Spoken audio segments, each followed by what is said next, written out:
Assalamu alaikum hormatly izleyiciler. Ben jurnalist Allah Murat Rahimov. Bugün 2020 yılın 6. iyuli. Bugünkü gepleşigimiz yine de ekskluziv interview görünüşünde alıp barmakçı. Bugünkü söhbetleşigimizin mehmanı Daşary yurtda iş alıp barayan Opozisiyon Türkmenistan'ın opozisyon koordinasyon kengeşinin başlığı belli opozisyonerlerden biri Muhammed Diyeci. Muhammed, hoş geldin. Tavol Allah Murat, tavol çağıranız için. Bugün yani sizi gepleşelim ya, fendik gepleşelim. Geçen gece ben biraz ara vururum düştükte. Fendik başlaya son size geçeceğiz, sizi ya son sen. Gödel gövnüm. Bakın, ayında sizi ya yerslay. Onu birazcık yatlatacak koyan dinleyicilere şu Eylül ayının başında şu opozisyon koordinasyon kengeşinin döredileni, son ilan edilenine doğru bir yıl oldu. Şu vakabilenim Muhammed Ağa'nı tüyüzürükten kutlayaz, alıp barayani işi bilen işlerine de ulu isim vardı o diyaz dinleyicilerin adından öz adamın adam. Tavol Allah Murat. İnni gıyskacık kadar Muhammed Ağa şu sizin geçmişinizde arada birazcık benim malumat vereyim dinleyicilere. Sol ödümde sonra verip otursam uzağa çekmiyor mümkün. Her dağda detallı gururun verip uğrasamaz. Öyle. Muhammed Diyeci, Muhammed Ağa şu İran'ın 19 şehrinde doğulan 1962 yılda. Ondan 51 dövrde şol İran'ın şol vaktki diktatör şahı lideri Muhammed Reza Şah hükümetine karşı revolüsiya katnaşan, aktif katnaşan ödem. Şol İran İslam'da revolüsiyona katnaşıp şol Muhammed Reza Şah hakimiyetten gitmegine de yardım eden öde eginleşleri bilenem belelikte. Ondan sonra Ayetullah Hameyni devlet başına gelenden sonra Muhammed Ağa Komünistik Partiyanın düzümüne çıkış edip Türkmen Sahra ülkesinde bizim iyileşlemizin yaşayan yerlerine agitasiya propaganda işleri bilen meşgullanıp şu tayda öz gurumalarını döredip halkın içinde şol komünistik ideologiyanı düşünürüp iş alıp baran odalkı komünist iyileşimiz. Ondan sonra yönü Komünistik Partiyanın ikrar edilmeyenlik için hem idarlarının için İran'ın teritoriyasında Muhammed Ağa 1982 yılda Türkmenistan'a gelmeli oluyor, bozkun hükmünde. Türkmenistan'a gelen zaman Saparmurat Niyadov'un dövründe yeni bir kurumasını registrasyon ettirecek bir büyük tutuya Türkmen hakimiyetlerine yönü olan kabul edilmeye. Muhammed Ağa'nın sonra Türkmenistan'da 1982 yıldan başlayıp 2017 yıl için 25 yılın devamında yaşıyor. Yaşavam sonra yine de 2007 onu bu 2007 olsa o da 25 2007 başlan 25 yıl yaşaya sonra yine de şu Türkmenistan'ın kıyadayları da çıdaman yine Türkmenistan'ı terk edip Daşary yurttan Kanada'dan kaçıp atalgalmağa mecbur oluyor. Ana şey diyeyim ne hadır kavadamı Muhammed Ağa Kanada'dan iş alıp var ya. İne bu gıyskacık tarihiniz Muhammed Ağa eğer bir yerde yanlışlık koyuveren olsam dedim.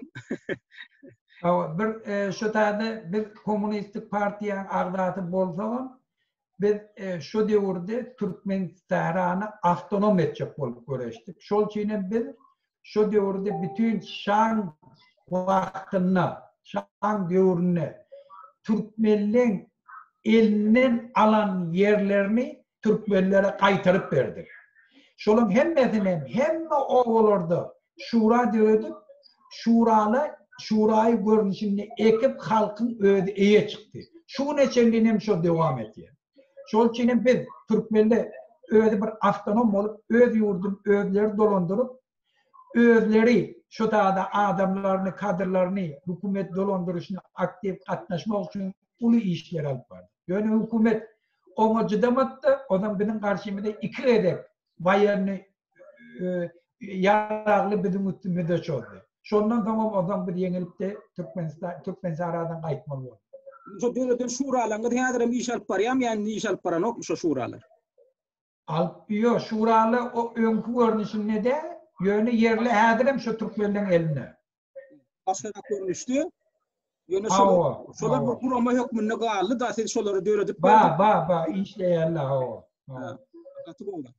Indi Muhammed aga indi şu taşary ýurtlardan iş alyp baran başlangıçda da bloger bolup men ýadyma şuna görem ýalňyş meýanmatam şu 2010-njy ýyllardan şu töwerekden bäri başladyňyz. Olam şol Rahman berdi Agaýew diýip bir marly bir ýylleşmedi we şoň bilen başladyňyz Torontodan.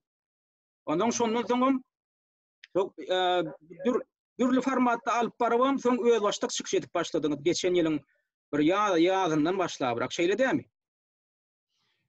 Ben de doğrusuna ettiğim şeyle Hasan'ın biri azatlık radyodan çıkış etmekte mehrum edenlerinden son. O zaman ben öz başlık bir özümüz çevreleyip Rahman Ağa ile birlikte Türkmen Azat TV'sini açtım. O zaman gerçek edek bir iyili giderli Rahman Ağa ile o zaman Hal Murat ile birlikte ta 2005 yıla çeldiğin bir vakti yıldan ondan ben YouTube kanalını açtım. Indi men soragyň Ta 2000 indi men soragyň şol Eýrandan başlajak bolýan. Indi şol siz şol Muhammed Reza Şahna häkimetden agdardyňyz. Indi kommunistler bolubam o kommunistik partiýadan öňüm siz İslam hereketiniň düzümine bolduňyz da men bilişime görä. Ondan şu Ayetullah Hameni'ni golladınız. Inni şondan soň inni Ayetullah Hameni'ni getirdiňiz bolýan, olam sizi derlap başlady komünistleri. Soň komünist partiýa gireňizden soň. Inni siz şol amal aşyrylan revolýusiýany öýdüňiz üçin bary bir halk üçin, Eýranyň halky üçin bary bir bähwitli boldy diýip hataplaýaňyzmy ýa-da soň ökündiňizmi şu edilen revolýusiýa üçin? Gözde İbinle ben şimdi şu atlam aktif Türkmenistan'ın siyasi hareketine katnaşmanın sebeplerim şundan var. Sebebi halk Hasan'ım kör hareket etti. Neticeden kör oluyor. Gözünü getirip bilen akmayan bolacak. Şimdi şu taýda eden hareketini siz şu orada kör hareket diýip ataplaýarmy? Şol bir kör hareket değil. Bir diktatör ayırıp yerine başka diktatör getirdik diýip ataplaýarmy? Şeýle men Ondan hep ervedini getirdik diýip. Soň netijede Muhammed Reza Şah'ın döwründe size nähilem bolsa ýaşamagy mümkinçilik bardy, işlemäge mümkinçilik bardy.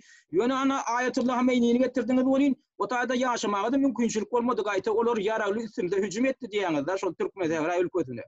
Netijede de ana birden Türkmenlerimiz ana Türkmenistana bozup geldiler da ýadyma şu ora şol 1980-nji ýylyň başlaryna şolun birem siz bolduňyz.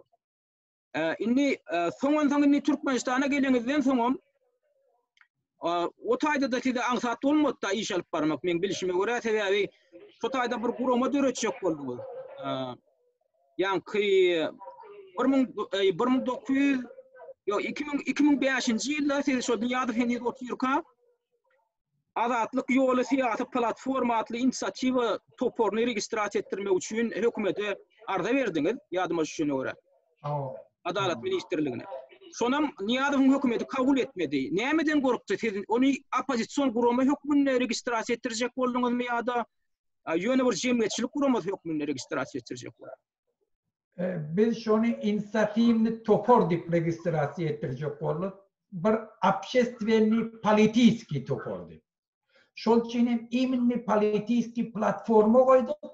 Dürli jemgyýetçilik toporlary, hem siyasi toporlary öz arasında yığınabilir. Şu sebepten biz şuna hiç agraniçeni koymadık içinde katlaşmalarına. Şol için Türkmenistan'da palu neme legalni işlep veren kompartiya agdarlarım aktif katlaştılar. Biz hemişe her bir yığınağımız şoları aytyak geldiğinde gelmesin yöne burunluğun rezultatını şolara getiriyorduk.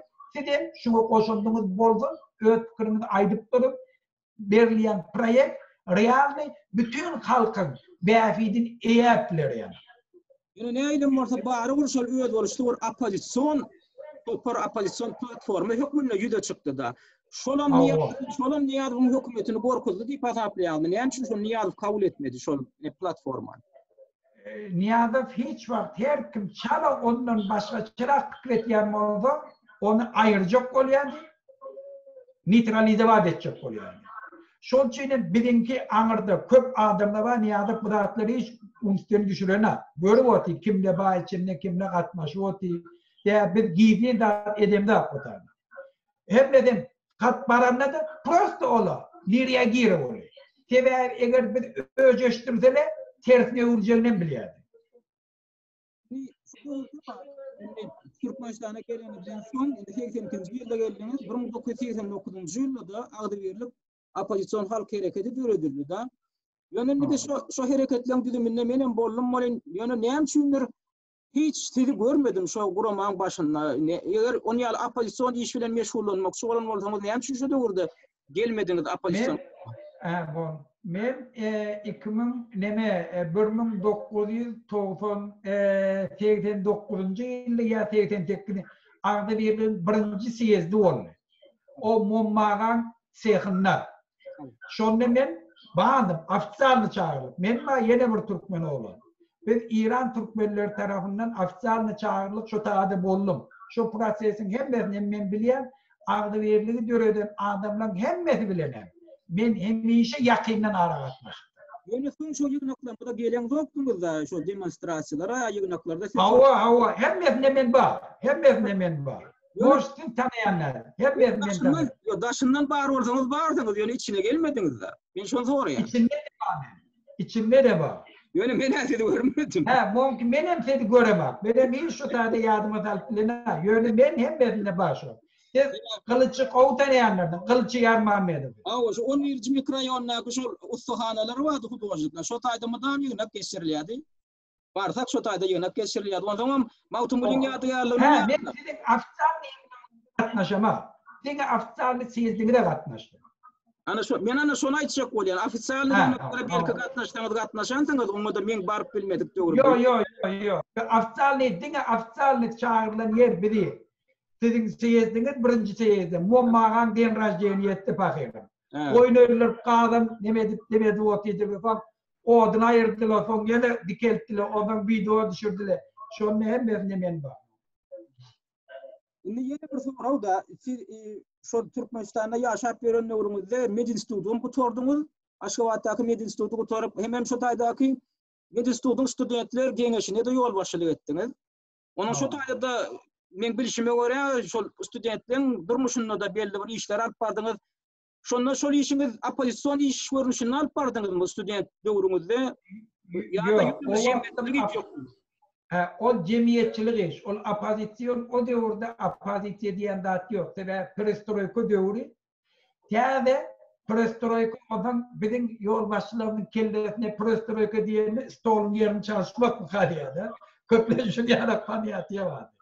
O da birinci Fırsevit gireminde studentski neme diye prizvotsonu sabraniye diye rektorat hemme diyeğnamıyor. Bana yanlışım tö verdiler. Benim o Orçça bileme Türkmençe ettim. Nardıma meneş bakayım. Bana deyip ben Türkmen bolya aydı verdiydi. Hayır şu ondan şu bar problemleri yeke men aydık başladı. Şu oğlanın tuvaletinden tut başla suya düşme problemleri apsıjitteki ertiyetinden başla Allah'ım hemmedini ütköttüm ben. Ütköttüler mi? Son netice verdi değil mi? Ne durumu ütköttüm. Hemmedini. Şu 10 yıllar, 15 yıllar çalışmandırılan matraslar mesela ben çalışıp verdim. Hem de ıskılatlı duyuyor, hiç aydınlar, ikleyenler. Şu bir tesin çıkarmadı, o yukarıdakiyle edecek işini ediyor.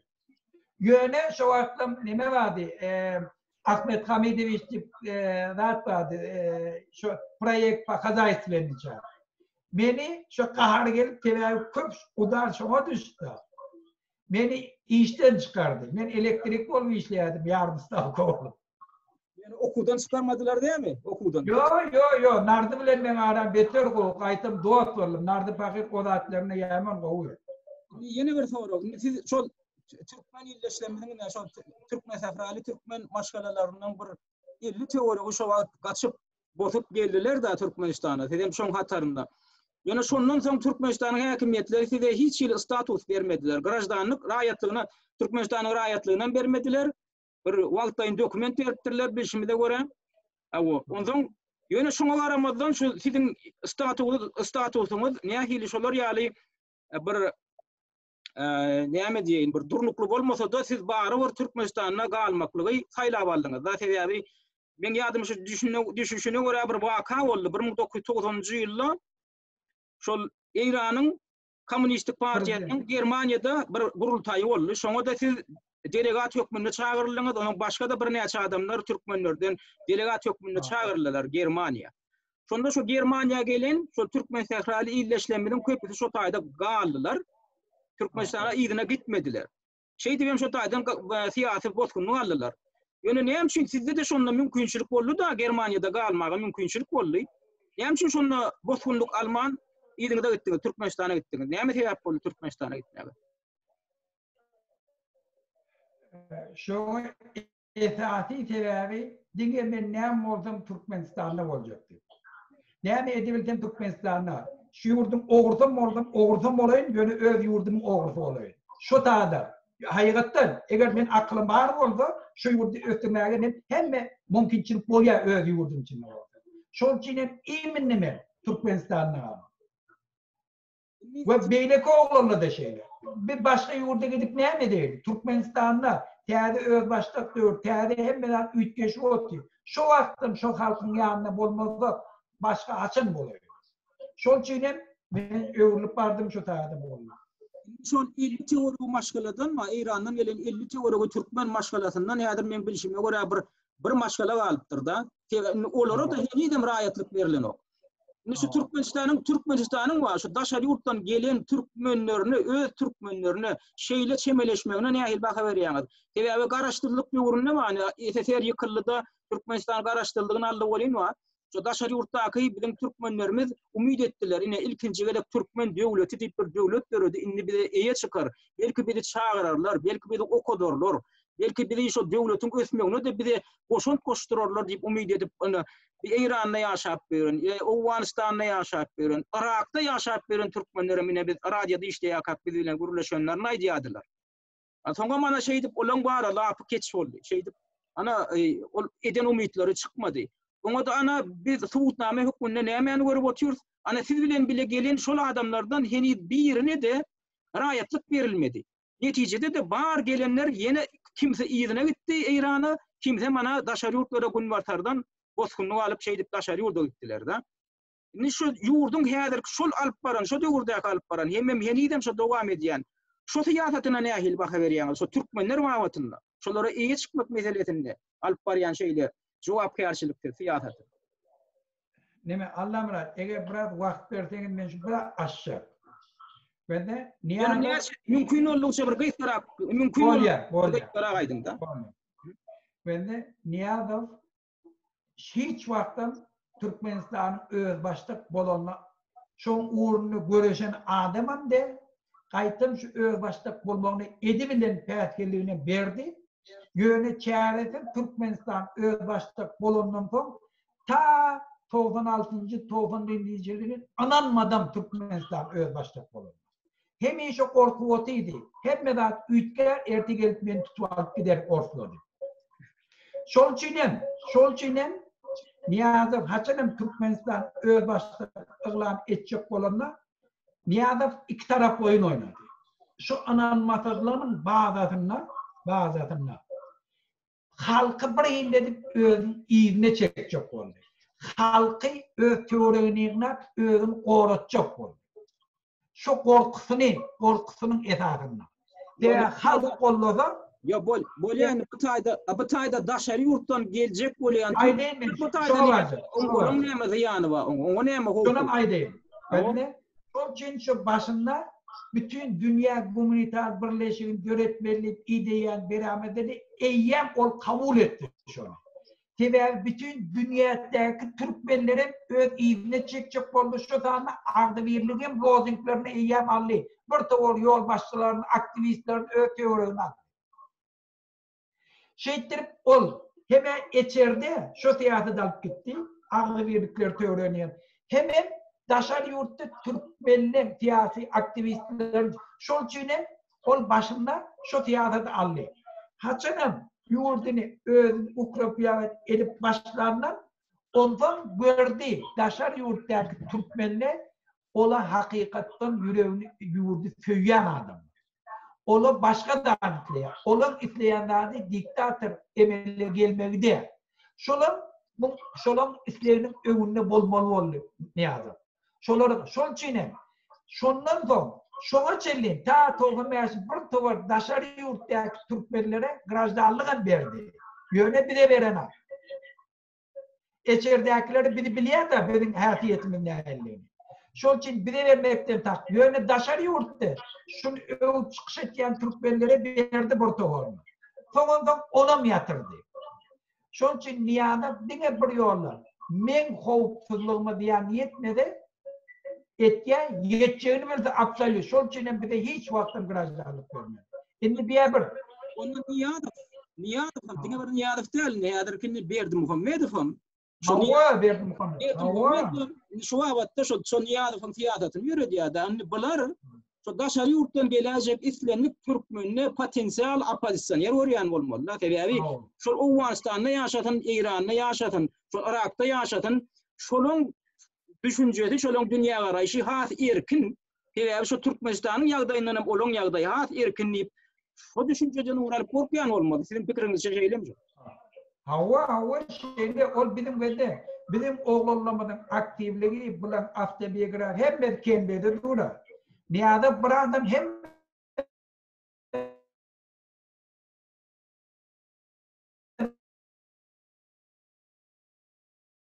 Sesiniz kesildi.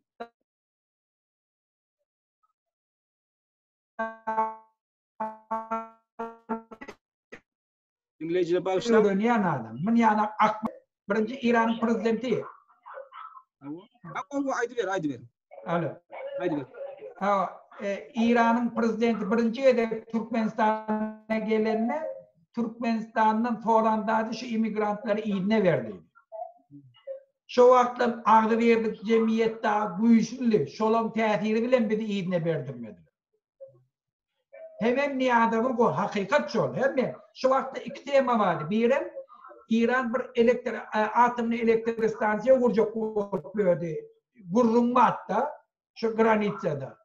Şol için ona ayağa alıp oğlanla eyyem ayrıp başladılar. Medin Sultan'da hatta eyyem ağrı verinkilere demek Türkmen intervensiye. Ondan sonra İran Daşar yurttaki apayisenerleri ilerlap başladı. Şol için hem neçedana Pakşeniye de oldu, neçe adam öldürdüler Daşar yurtta. O zaman şundan hem bir dokümentlerini verdik de ondan bir par. On görüydi prezidenti bir Niyazov'tan kahiş etti. Şuları ya öğret pazdaşitana al. Yoksa da şuları ekitmeli. Niyazov neçe yıllar Allah geldi men grajdansla verecekti. Şol için benim prosesimin 2007 ile çelliğini çekti. En sonunda vermedi. Şol için bir hatya Türkmenistan'ın konstitüsyonu olan 7 yıllar Türkmenistan'da yaşatan tek grajdan mı oldu? Bir de verilmedi. Yöre Tacikistan'dan gelen Türkmenler vardı. Onlara verdiler. Ve ola siyasi aktivistler. Yeni bir soru. Şimdi siz öz vatanınızı Türkmen şehri, İran'ın Türkmen şehri ülkesi pasaplayan ya da Türkmenistan'ı pasaplayan, haysasını has öz vatanınızı yüreğinize bir yakın pasaplayan. Ben de bana Türkmen görüşünü alanda herkes bizim Türkmenler.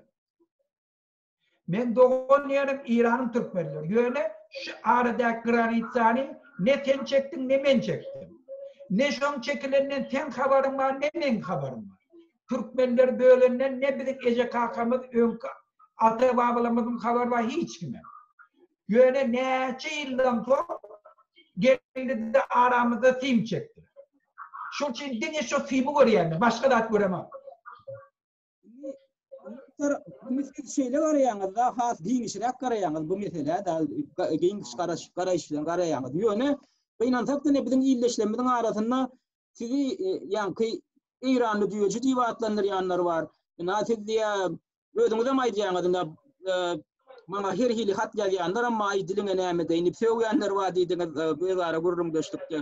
Onun geçen yıl çıkış edip başlanırdı da ilkincilen biri bolup size şu opozisyoner liderlerin içinden bir kinaya bilen yüzlenenden biri hem şu gelli kâri boldu da men şuun kıyali yadımda olu diýende İran'a gelip diye Türkmenistan'ın işini düzetjek bolup gördü ya. Näme diye Türkmenistan'ın işinde burnunu sokýan onda İran bar gitdi İran'ın düzetdiğini ýaly bir çıkış edipdi. Ýadyňda düşýärmi şol? Awa. Şolar ýaly hüjümler var. Şolar ýaly bir size bir ikinci tortly adam hökmünde, bir ikinci tortly Türkmen hökmünde garamaklary sizi işiňizden eliňiz sowadan okmy? Şu bir ay bir näme şey edip görün, beni şu adamlara şular ýaly hyzmat etmek gerekmi ka diýilen bir pikir döredin okmy? Şu sizi işten fogoşdyran okmy? Ve düşman hemişe hemme yollardan peydalanýar ta täsir edip bilýän adamlaryň öňüne begot boldy. Şol üçin bu zatları men bilýär. Halkym bu zada düşünip otur. Yani meniki 25 ýyllar Türkmenistanda ýaşapdyrym. Şu an Kanada'ya geldim 3 yıllardan bana grajlar, bana hiç aytmaýan premier minister bolmady. Tiyatroda katnaşmady. Ben Türkmen, neme Kanada'sım diye dilini şuna çelinim doğru bilemem. Hemme zatta da program deň. Çale bir kıyışık terette de polisiya aydı bildiğim bolluk oturdu gelip onu tutup diyelim benimle. Benimle bir tovar nadan dostluk, akmak adamlar, düşmanı kömek etyen adamlar. Gurrunu. Şol çiğne bir atlamalar. Nitolki petkelçilik törelerine. Kaytın men etyen işimin tesirinin güýçlüğünü bildirýär. Inni ben näme üçin şu işe gatnaşdym? Tebermen diktatörün emele gelmeýän mislerine. Bir tory Berdi Muhammed ayırmak isleýär. Ýöne özleri diktatör bolat geldi. Men eminne şol adamlara da üstüne fuğuydum. Hinlerinin üstüne fuğuydum. Şonu öňmen şolar gollap çykyş edemde men owadım. Bana yörüýte jaňatyp tawollayıp ayaly öýdem ben jaň etdiler bana. Haçanem men gelip bulan hinlerine fuğuyamda hey dinleten nädirsin? Ben nemet çok bolduk Türkmenistan'ı bütün Türkmenistanlar eye çıkmadılar. Adat taylığın etatında taylanmalılar hem de bulan hinne fuğuyunlu. Şol için öz niyetlerini belli ettiler. Başka iş tattı. Şol için bir doğruda. Şol için biz şu attan şu orada göreşen adamlar hem ben biz dine Berdi Muhammed düşmanında bir de diktatörlük sistemi adam diyeyim var. Şol için halk yurduna hakiki eye çıkacak olsa dürlü partiyaların pristavitelleri, dürlü halkın katlaklarından hemmesine den derecede şert töredenmen hükümet dolandırışına katlaşmak. Siz aytdyňyz da, bulan käbir opozisyon liderleriň öýlerine degýän şeň olar size degen ok. Başga kişi näçe tankitlerin tankitler ýöne öýlerine tankitler bolsaň, onu olar söz adatlarynyň tarapyny tutanoklar, söz adatly bulara yaran ok diýip aýtdyňyz da. Bir tarapdan maňa da şolaň şu taýagynyň uçy gelip ýetdi da, men adatlygyny tankit etdim. Meni beýleki opozisyonerleriň içinden käbirini tankit edýän ol beýlekleri heşellik hakýada. Men aýdaýyn gellik ýerde tankit etdim ol beýlekleri höwet bilen heşellik hakyp şonu garşy aldylar. Ýöne onda men olaň özlerini tankit edip uradym bolýyn. Ýok, sen kimi tankit etseň et, bizi tankit etme diýilen ýaly hereket edýärler da. O näil bolýar? Söz adatlyk diýilen zat adatlyk radiýasyna gönükdirmek bolýar. Gellik ýerde garşy gönükdirmek bolýar. Ýöne ha bir kasany beýleki ýaşulary taparyklyma gönükdirmek bolanok, ýani halmra söýüne gönükdirmek bolanok. Olaram näme diýär? Sen kim bize sonra verir ýaly ýaly sonra berýär da beýdimek näme diýmek? Men adam bolup sonra bermänim, hakym ma siziň hem sonra bermäge şolara hakyňyz bar. Olaň hem size sonra bermäge haky bar. Ýöne sen kim diýmek? Aslında men pikirlenip görýän bolýan, sen adamam diýerlimek bolýar da tebäbi. Men jurnalist hökmünde de sonra bermek, men sonra bermän, men adam hökmünde de berip bilýän. Şonda adama sen kim so beýle sonra berer ýaly diýmeklik bar. Sen diýmek adam dälmeklik aňlady. Şoňa düşünen oklarda. Indi men şu bilen baglanşyp berjek sorawma da Sonda şey dip meni kimse edenlerine var sen hayvan bunu ayağından asmalyp kimse edenlerine ilkincilen biri var siz jaň etdiňizde gengirgenmäňidi ma'lum etdiňizde o zaman bir näme hilip beýle bolýar daşary ýurtlarda ýaşap berenler bular o ya siz de atdyňda da düşünen okmy diýlen ýar gurrun etdiňizde menne de şo soraw göredi da ine käbir ýaşullanmy dinne 20 ýyl bäri 25 ýyl bäri daşary ýurtda ýaşap berenler bunu watarda demokratik ýurtlarda ýaşap berenler menne näme şundur şolaň aňyna şu demokratik özgörüşlükler bolup geçmedik ýaly görünýär da. Bilýärmi, bulan ýaşap beren bu durmuşy, bu jemgyýeti olara aňyna täsir eden okmy? Mysal üçin siziň aňyňyzda belli bir özgörüşlükler bolup geçdimi? Siz şeýle hataplaýaňyzmy? Şu Kanadada ýaşap başlaňyz bäri. Sizde bir köp zatlar barada pikirleňiz üýtledimi? Şolaň gammatlyklaryny kabul edip garaýşyňyzy üýtletdiňizmi? Bu şu barada birazjyk aýtsaňyz. Ben de inni şuna biraz bana köpürek vakt ver. Doğru. Sebebi edafi doğru olan biri. Yok, böyle bir kurrun edayız, böyle bir kurrun. Bolya. Ben de kula, bolya. Ben de kula. Birinci ne var? Türkmenistan eğer 28 yıl biz hakiki siyasete girdik. Yani öz yurdumuzu özümüz çıkacak oluyor. Şu neçelliğine şuna ananıyaldan tanrım mümkün biri olsun biz öz başlattık şu. Hatap etýän. Ýok, ädirin bilen akma tebebi şol bolan wagt stresten çykmak üçin, yani hemme zat üýtletdi, bir Sowet Soýuzy dargatdy, hemme struktura dargady, şunu düşünmüşüm, häzir öz durmuşyny şoňa laýyk getirip, bir zat etjek bolup, her hili öz prispasaply bolýar. Şol üçin siyasi pikretmeni, siyasi partiýalary döremäni, siyasi güreş etmäge de bizim halkymyzda wagt bolmady.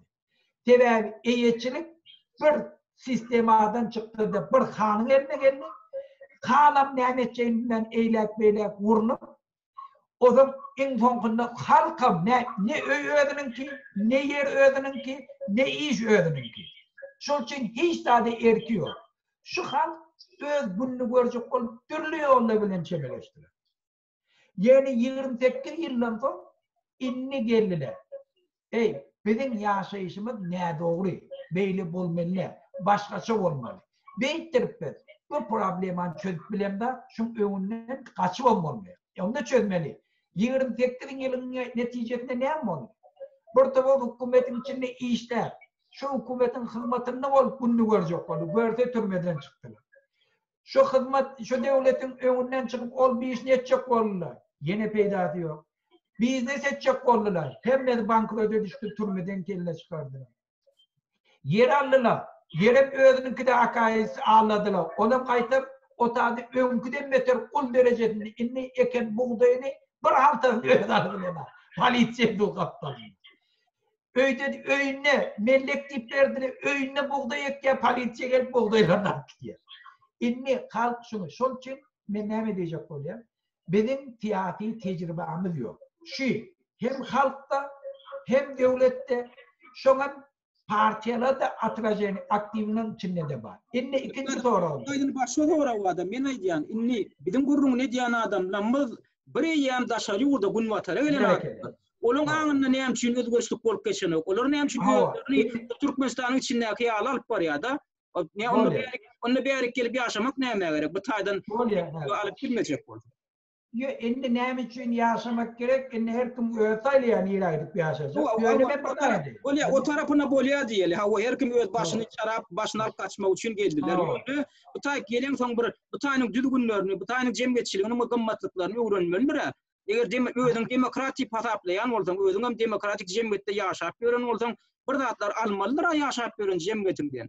Ýöne şu gaýdan ýerindäki Türkmenistanyň düşünjeň bilen oturmalydyr. Sebebi şu ýankylan bildiren reaksiýalar we fedadatlygy meselesinde beýlek. Allah bilen we de kula. Siz jurnalist bolýar. Siz bilenem näçe tane ýeni türkmen oglan işledi. Kula, siz jurnalist. Siz hemme zat öwrenip oturan adam. Sizi işten çıkarandan soň senden başga näçe tane jurnalist şu işi dowam etdirip otur. Bere, ähäleki gözde, ola ki öz gününü görjek bolup daşary ýurtda täze durmuş adaptatsiýa etjek bolup oturan adam, o demokratiýa nämeligine bilen ol rentini tölemeli alady. ol hükümetten bir topori ne ettirip Allah pulalayın, şurada yatayın ne? Ol hiç tatlı işiyor. Şol için bir yurda barıpten birdat öğrenmekle ona da sen yüreğin içinde birdat olmalı. Sen tiyatri fikir etmen lazım. Men şu zattan öğrenip yurdum ütkeçecek deyip sen özüne borç edin bunu. Eğer şunu etmedik adam, şutak gelip ne çeyil yaşatın, kaytım şutadan, Kanada'dan oturup verdim hükümete hizmet etken adamlar. Berik gelip teve ornoşu bilene, berde обществоda hükümeti Allah punnalıya, inni 2 yıl, 3 yıldan sonra görüyor, ne doğusu var, ne den duş var, kaytım yüreği yaşı ağırdak Türkmen kölü berde oğuluya, teve ne mi diye? Hiç de öğrenip berde öz ornu tavanı. Şol için gözü kör yana, kletkeleri var yekiler, şu aynı baspırını var edene, şol için biletem gelene, burada etçeğim buna. Şol için berde yaşamaklık, sen öğrenmeklikte isteyen gerek. Öğrenmek için içine girmek gerek. Yerlikli fikir ayttınız. Aynı kever dinleyicilerimiz bana yazıyorlar, hatlarına yazıyorlar da.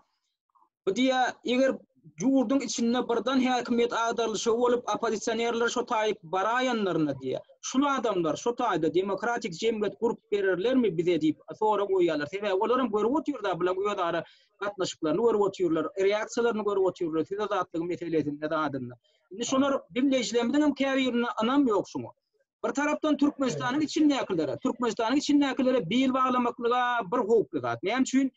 O tayda yurdun içinden çıkman oturan çinoniklerin bar bilyen da deyip para vermek, para almak. Para vermek, para almak. İnan takta. Adaşın nakılarım şu yankı aydışını diyali, şolun öz köyünü düşüncelerinden çıkıp bilmedik olsalar. Birden yine de diye barıp demokratik öğretecek diyem kıyırıp çıkarlar bilen çıkış ediyorlar. Onu umutlamış yankı aydiyan dinleyicilerimize.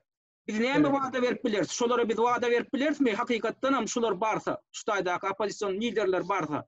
Şu ne hildir bir ingolmanla bir demokratiyanın bir görünüşünü kurup bilirler mi? Şona biz vaada verip biliriz mi? Şona siz ya beylikler vaada verip bilir mi şona?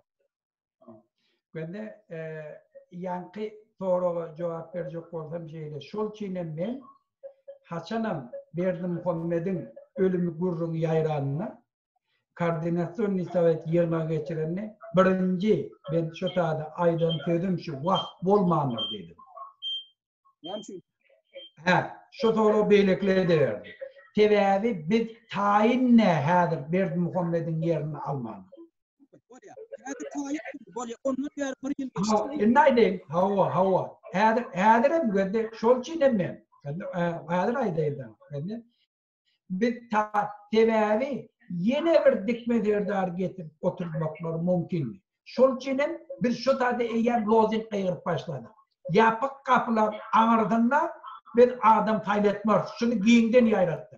Beyannameyi hem tevavi bizim bağlığımız daşarıyordu. Tumudet. Bitti fiştat edip bunlarını. Şol için biz hareketimiz bu işlendirip başladı. Eğer çala bir ütkeşi bırak boldu, daşarı yurttakile öz koşunduruk koşup bilir yani. Halk öz yurdunu eye çıkar yani. İnne, şu sebeptenim, iminle, men şu koordinasyonunu isabet görüp, halkı aktif şurada katnaşmağına çağırdım. Daşar yurttak Türkmenistanlar köçe çıkarıp başladı.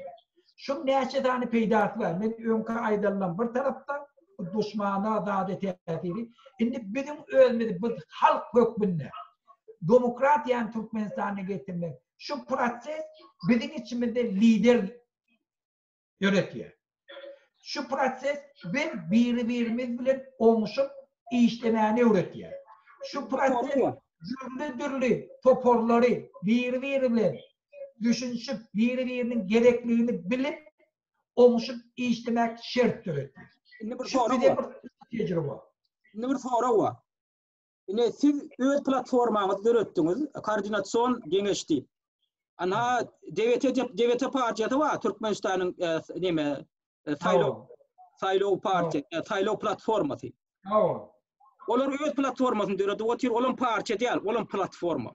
Şimdi olar özüne çağırıyor, biz birleştirecek şu opozisyon kurumları diye. Siz hem özünüze çağırıyorsunuz, gelin bize gelin biz birleştirecek diyorsunuz. Sizler birleşmeye çağırıyorsunuz, opozisyon toporları. Bu tayda yaşlılar var yani iki tane. Halmurad Ağa bilen, Halmurad Söyün bilen, Ataparak Klimov var. Olar siz çağıran ok içerik. Olar ayda yok bir de azar vermeyen, biz ödgülümüzü görürüz. Biz sizin işimize koşulmalı, sizin bizim işimize koşulmalı deyip, bunlar bir hili başta hareket ediyorlar. Şimdi bulan bu hareketine ne ahil baka veriyorsunuz? Siz de opozisyon toporları birleşmeye çağırıyorsunuz, ulubur, gücü öğürlülüğün diyorsunuz. Ve başta kurumalar olup, yani ulubur gücü öğürlülüğün diyorsunuz. Olar olsaydı ya, yok bizim gücümüz yeterlikti ya, bize azar vermeyen. Biz de biliyaz ne edecek, bizden öldürem sayla, ve şirvotiyna parlament saylalarını ıglan ettiler, yakınna, taşar yurtta. Ondan sonra elektron hükümet deyip barda töredi otuyorlar. Şolatlara siz çağırdılar mı? Şona koşulmağa çağırdılar mı şolar sizi? Yok, ve de men yank soru hoca Allah'ım. O gede yine de aytıyor. Bira demet, men aydar yana gatta. Gede kula. Ştada imenli gereklat neme? Dolandırış hüneri. Yankılatlı dine bizim halkımızda maksuttu. Onun hemmekşe, öyle tebiği de. Her kim öyle eğlenecek oluyor. Şunun için olan görkediyen emosiyalar karşıda çıkanlar olan normalde tebiği de. Yönüsünün iki yolu var. Şunun hemme hapan şunları yükler, düşmanın urşayanak şunları vurmak. İkinci, şunun yanlışlarını aydın. Bir vaktin içinde de sen hareketin bile hareketin şolun hareketlerine kavat getirin. Öz şolu sen oları düşman değerlini şolu duyuyor yani. Bilir yani ettirin. Hemen bilelikte yoğurdu. Şalt iye çıkıp bilir. Bilelikte yoğurt dolandırıp bilir deyip şoları anandırıdır yani. Bu noktada da şularda amala aşamana da neçeden faktör var. Faktörler bir tane kula. Birinci niyap kadimiz, gereklilik. Şu ne çelli? Olup kredi yerdele yeko yazmak çıkış etiyek, bolsa olur, bolmazsa olmaz, bolsa biz baş, biz tanıyakal. İnne kaptalının teyade çıkıp duran toporlu var da, ola da güyücelik var ya. Ola başında vurup demek ki, burada güyücelik var ya, inne kabul etmeli oluyor. Şu öyle bir proses adamı tatlaya, tatlı getiriyor. Adamları, partiyaları. O zaman haçanın göz getirdiler. Şunu ayırıp olana, o zaman kabul etmeli oluyor. Şunun bunu hem psikolojik proses, hem tarihin mecburuna, siyasi tecrübelerin etatına barmalı zatları. Şu attım Afganistan'da. 20 milyon son uruşup, Talibanlar kovalap vurup, Talibanlı birilerinin bombada koşarını, Afganları gün verene. Yöne şunun konuşuna yettiler. Şonsuzam Afganistan'ı östürüp olmuyor. Şonsuzam hiç mi gün, şol için ne etmeli oluyor? Şolları Putin'in öz samolet bilen akitye, ortaya da en kavgası insanlarını yerleştiriyor, şol bilen Trump'a bir şey diyor. Ne için? Sebebi, şimdi ola erved adam, cinayetkar adam, terörist adam. Yöne şonsuz yurt dolandırıp olana. Şol için biz şunu düşünmeli. Mümkün birinin fikri ne doğru olsun, ne doğru fikir etyen olsun, ya devlet dolandırış sistemi, başka çarak fikir etyen, sen mümkün şuna apatı deyip fikir etyen, böyle şu yurdun halkı şol. Şu yurdun içinde tesirini koyup biliyor. İminle şola bolsa yurtta demokratiya oluyor. İminle şola bolsa diktatör emele gelmeye. Şola açın düşünüp başlatalım. Ben hem yani bir. Şol için bizim hünerimiz nimetini vardı. Ben şu hatta mitingler organize edip başladım. Gördüm neyce karşılıklı oldu. Bu da karşılıklı bir tovan nadan dostlarımız var. Bizim düşmanlarımız var. Bir tovan psikolojik kibarlarımız var. İş etmeyen, iş olmayan adamlar nimetini hem iş etmeye korkuyor. Eli var ona. Haçana batır adam. İş edip bilmeyen adam yok. Türkmenlerde göz korkup el batır diyene. Haçanam adam işe girdi, çemeleşti, ondan kıyımçılığını biliyor. Şu vaktim, şunu çözüvermeliyor. Bizimkine psikolojik bariyer döredip, şu neçeliği, ne neçeliğini bilmeyeni oturdular. Yöne, bulasti, birden başka biri alamasın diye, dilini bilen, onlara düşmanım oldular. Yöne bulan gelmedi, yine bariyerdi. Biz akıllı siyasetimiz bilen hemmesinin hareketine koordinasyon etýägem şu neçelini biz oňardyk şunu. Şu hemmesini yeňeben halky köçe çıkardyk. Şu bizim hunarymyz.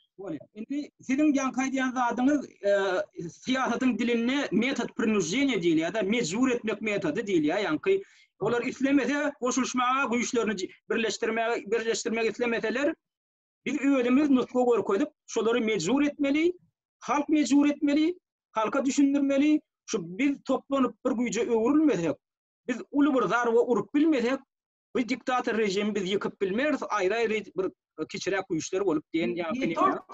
Ni tolka aýyrmaklyk. Biz ertikun diktatorun emele gelmegine kömek eder eger biz şunu oňarmasak. Şol çeýlek wajyplardan biri hökmen biz şunun bir kabul etmeli, öwrenmeli. Şu sebäpden bizler diktator aýyrmak hiç we de Berdi Muhammed'in hiç taýýery ýok. Muny aýyrmak men problema diýemem. Men aýdym muny aýyrmakma. Bana bu proses ýankylarda şert öğretmek bana problema. Ni şu siyasatda şu demokratik ýurtlarda özüňiz emne görüp oturýardyň Kanadaň masalyna ýa beýleki günwatar ýurtlarynyň masalyna her bir partiýaň öz platformasy we öz garaýşy bar. Ýöne ýurdun akbaly çöýmek meselesine gezek gelenlerini şol partiýalar öz aralaryna bar bolan tapawutlary aradan aýryp bir stoluň başynda, bir parlamentiň başynda oturup şol bir meseleni çözmek meselesine öz ara oturup bilýärler, maslahatlaşyp bilýärler. Hatta şolar bir-birini daşarda gemirýänem bolsalar, şo taýyp baran soňlar halkyň ykbalyny çözmek, ýurdun ykbalyny çözmek meselesine bir-birini kabul etmege başarmaly ýan kaýdyşyny diýýärler. Bolýa sen pikiriň başgaça ýöne gelinni biz bile oturup ykbalyny çözmeli, ýurdun ykbalyny, halkyň ykbalyny çözmeli. Şoň hatyratyna biz bir ýerde oturmaly. Şol işi, şol meseleni men öňüm çykyşlamda aýdýadym da şu taýdan başlamaly. Şu taýda bir stoluň başynda beýleki opozisiýa wekilleri bilen oturup bilmeýän adam bar bolsa, lider bar bolsa diýmek, şol Amerika baranda parlamente girip bir stoluň başynda oturup bilmez. Men aýdýan adam şu da siziň hem aýdyp oturan ýankylaryňyz men dogry düşünýän bolsam, şu da eger şu taýda şolar bir stoluň başynda dürli pikirler bilen oturup bilmeýän bolsa, olundan näde waňarda parlament öredilende näde bol beýleki garşydaş pikirler bilen bir stoluň başynda, bir parlamentiň içinde olar näde oturup biljekmişler. Menem ana şoňa aýdyp otur. Şu tejribeni biz häzirden öwrenip başlamaly. Bir kiçijik stoluň başyndan başlamaly. Şu bir kiçijik stol has ulular oňa parlamenti öýdi parlamenti öwürler oňa. Daşary ýurtda şoň öýdi parlamenti öwürlüp bilýär. Şonu kabul edip başlatan adamlary, şonu çağırıp başlatan. Bolýar sen garaýşyň başga ýöne men dinlemäge taýýar diýmeli. Sen garaýşyň, sen öz garaýşyňda gal, ýöne men oturup şonu şeýdip dinlemäge taýýar diýmeli. Eger men alalaşmasam, men alalaşman ýöne dinlemäge taýýar. Ana şu demokratiýanyň iň bir fundamental prinsiplerinden biri. Häzir men sora berjek. Ýöne sora berjek da indiki sora bol. Indi halkyň garaşýan zady näme? Indi olar görüp otur. Sizin hipotetiski aýdýaňyzda indi şu şeýle bolmaly diýilen terizde gurrun edýäňizda ýöne şonu şeýdip nädip etmeli, şonu bilen o halk aýdýar. Bu bir öz araňyzda oňuşuňa go bize size ananjak bolup size garaşyp oturýar, size öz araňyzda oňuşuňa diýär da. Indi bilen bar halky gorkudýar. Halkyň kimiň ýygyna kimiň agyna bakjagyny bilen o kimiň ýygyna düşýüni bilen o sebäbi halka da bir lider gerek. Biz bir halk diýilýän biz bir sürýäli bir zat, gynansak da bir sürýäli bir zat, bir çopon gerek. Ondan indi bularyň çoponlary köp da çoponlara men aralaryny oňşuna okwalyp baranda haýdyň haýdy çoponyň ýygyna düşmeli, haýdy çoponyň ýygy bilen gitmeli diýen mesele ýüzüşýär. Indi bu meselede ýagdaý kynlaşdyrýar. Halka men näme etjegini bilen. Olara näme maslahat berjek? Olara näme maslahat berjek? Aýdy berin. Bolýar aýdy. He? Yok, oňşuwatlar. Aýdy berin. Indi halka näme maslahat berjek? Indi halka näme maslahat berjek? Üstade men bir jadadyň üstünden näme dogry düşünje hakynda aýdym. Bir stolun üstünde oturmak ete forma. Görünüş. Görünüş bir de gerekke. Bizim hareketimizde mazmun atıl. Mazmunu eğer düzeltebilsek forma almak yengil onda.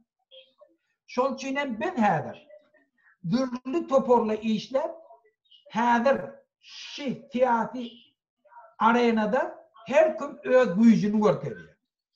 Her kim öz çıkış edip özüne adam yerine. Ete normal proses.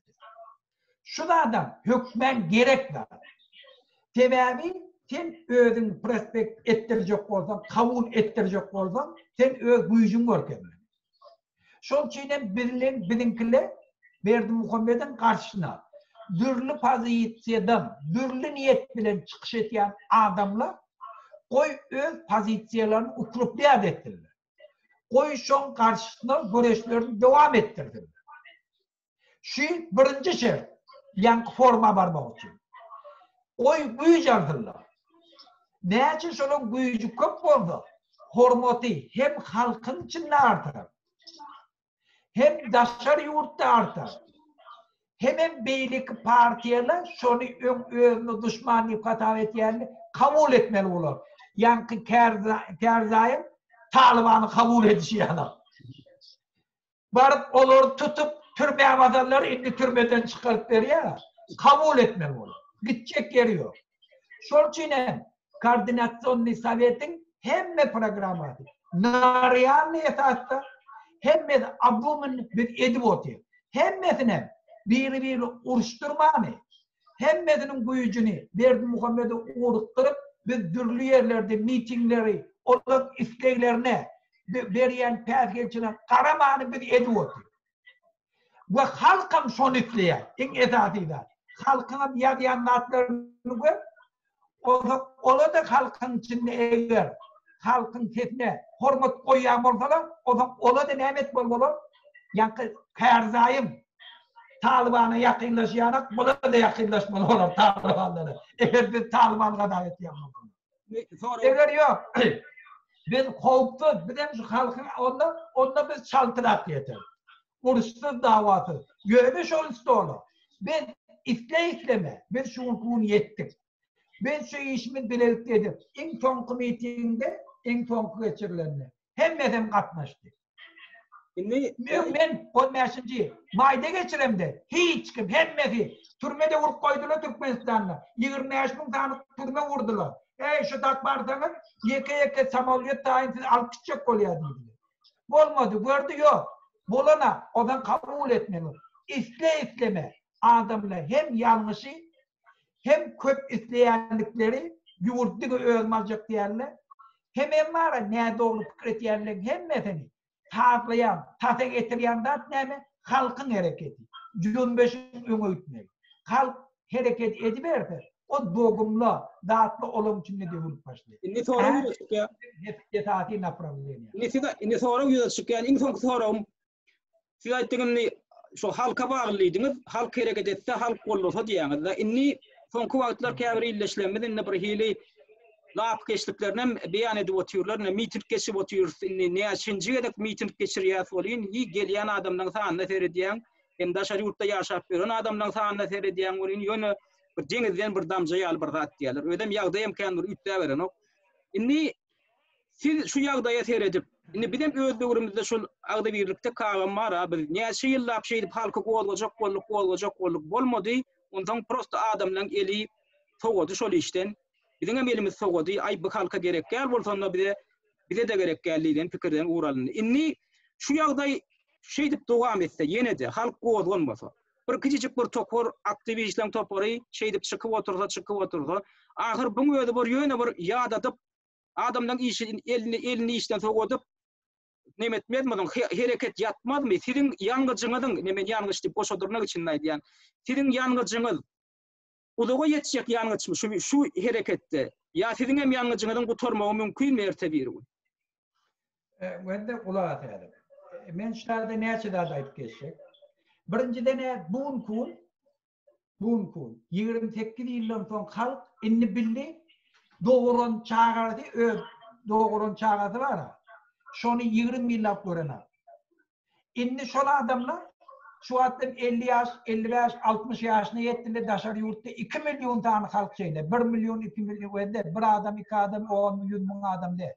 Inni özüne geldiler oturup pikir etýärler. Ey men öz günüm görjek bolup çağam taklajak bolup çağamy namardar etjekkä bolup Türkiýe döwletine ýa başga ýurtlara gitdim. inni ne öz yurduma gidip bilen 20 yıldan son gördü çağatı öz çağatı çağatı ona diye kim bilmiyor. Çağatının toyuna da katnaşıp bilmediği, demrajeniyetine de katnaşıp aktığına görüp bilen inni ödü, şol adamın ödü. İnni gördüler nirde öleceğini bilen. İnni ne pensiyeti var, ne bir hukuki bir adam hükmünde ne Türkmenistan'da kabul ediliyor, ne Türkiye'de ya başka devletlerde kabul ediliyor. İnni bu adama dine şu meselelerini çözmek kalır.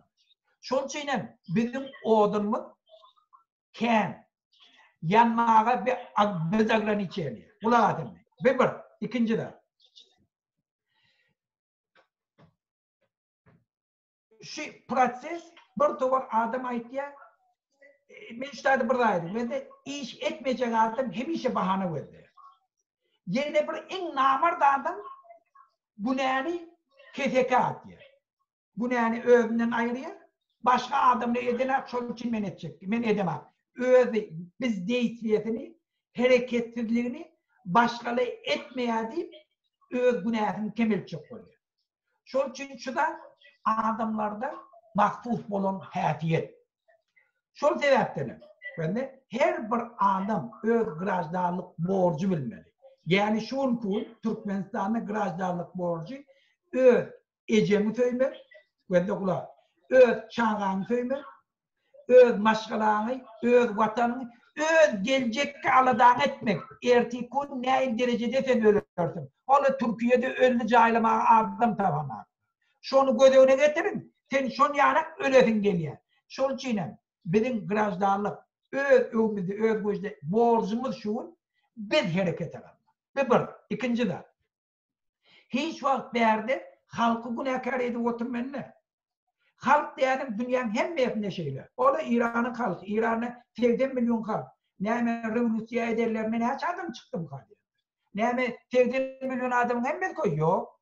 Onları ki Gruzya'da ne milyon koçer çıktı.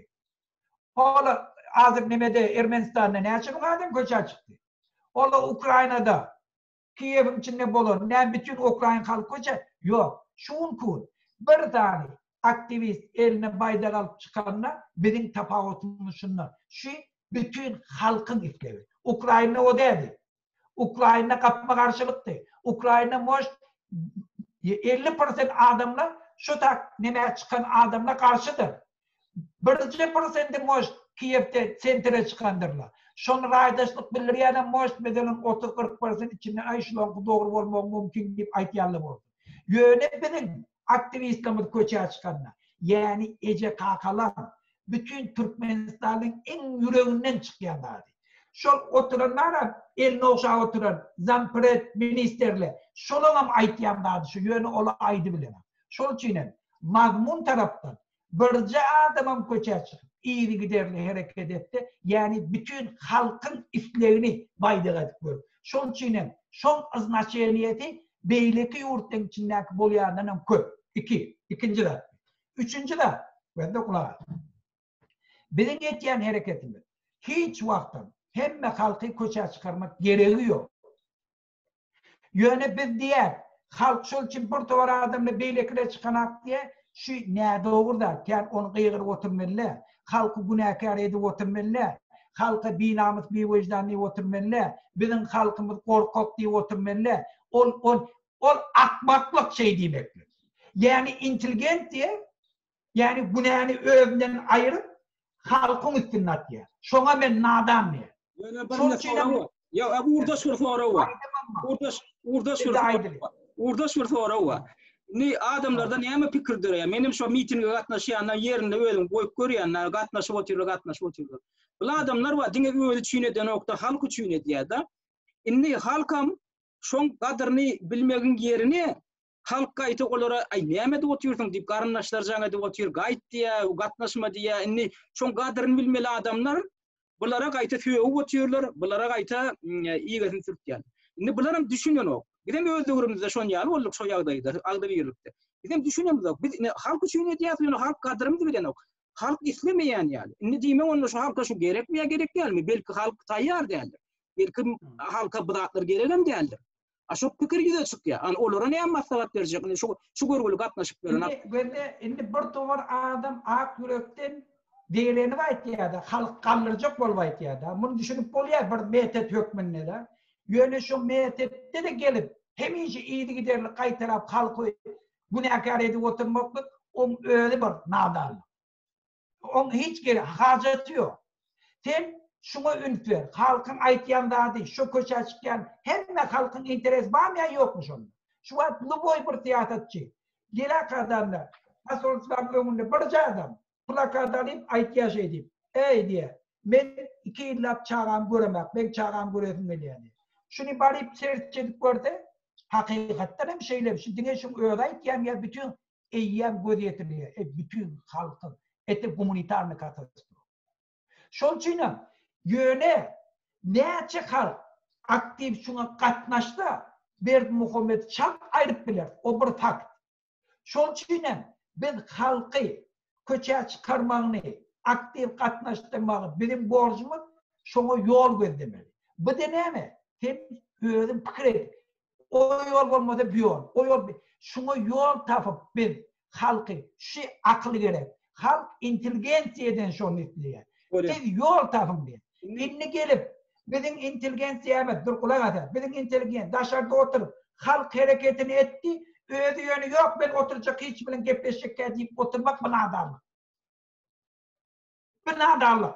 Seni halka köçe çykdy ýa nadan ýa özüňem ýok bana hiç berek hiç bilen gepleşjek diýip. Gönder şuna diýerler nadanlyk. Şuna diýerler jahalat. Jahalatyň aňyr başı şu. Sen mana halkın beýatydyn gödöwüni tutup sen başga toporla dörenni olara hormat koyman, olara ignorýerip etmekdir. Sen akıllı bolsaň, halkın hemmesini köçe çykarjak bolsaň, şolar bilen oturup gepleşmeýäne moňarmaz. Ondan halka aýdyp bilerdim sen bardatdy. Şol üçin jahalatlygy özüňizden aýrar. Bolýar Muhammed şuýda gepleşip onda söhbetleşigi tamamlaýaryň. Hormatly dinleýijiler, bugünkü söhbetleşige daşary ýurtlarda iş alyp barýan opozisiýon koordinasiýon geňeşiň başlygy belli türkmen opozisiýonерlerinden biri Muhammed Tüýeji. Muhammed Tüýeji köp sag bolsun aýdýan. Siziň hem bildirip dinleýäniňiz üçin size de köp sag bolsun aýdýan. Gepleşik alyp baran jurnalist Aldamrat Rahimov. Gelecek gepleşikleri şenli hoş sag bolun.